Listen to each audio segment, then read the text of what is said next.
K2B company is considering the purchase of equipment that cost $480,000 with a 12-year life and no salvage value. It will be depreciated on a straight line basis. The company expects to sell 192,000 units of the equipment's product each year. After evaluating the risk of the investment, it concludes that it must earn at least a 10% return on this investment. Use table B3 for annuity value. Compute the net present value of this investment and round to the nearest dollar.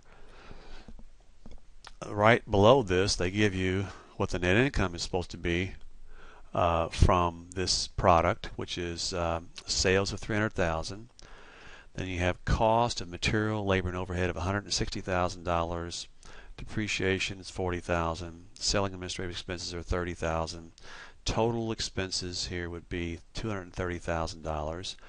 You take 300 minus 230 gives you pre-tax income of 70. You take the 70 times 30% income taxes. We have income taxes of $21,000. Subtract that from the 70, you get net income of $49,000. Now, when you're trying to compute net present value, you're not really looking for net income. What you're looking for is cash flow, how to discount cash flows back in the problem. So we're going to take this net income that's going to be generated from using this machine, and we're going to turn this into a cash flow. So the cash flows that would be generated from this net income that this product is going to yield each year would be, you have to assume all these things are cash unless you're told otherwise. So we're going to have a positive cash flow of $300,000 from the sales.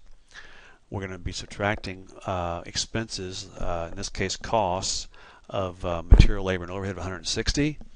Depreciation is a non-cash expense, so nothing gets taken out for depreciation with respect to cash flows. The selling and administrative expenses, you have to assume they're all cash. And then the income taxes are going to be something you have to pay out in cash. So when you combine all these together, you'll get the net cash flow from this income statement, which would be a plus $89,000. And that's what you're going to use to compute the net present value. So that's net cash flows.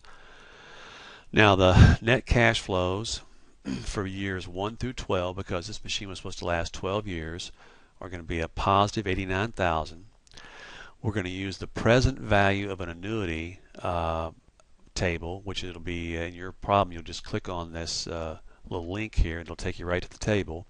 And you want to find the present value of an annuity based on 10%, because it said we got to earn a 10% return for 12 periods, because this was a 12-year life of this investment. So 12 periods at an annual interest rate of 10% means the present value of this annuity is going to be 6.8. That's table value. It's going to be 6.8137.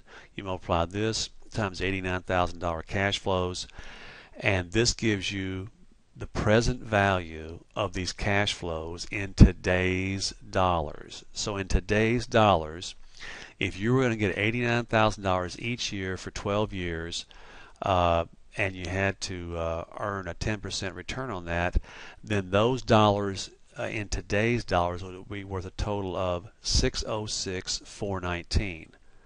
And when you compare that to how much you're going to spend on this machine, which is $480,000, it looks like you're going to have a net positive cash flow, because this is cash going out. That's what you're going to spend on the machine.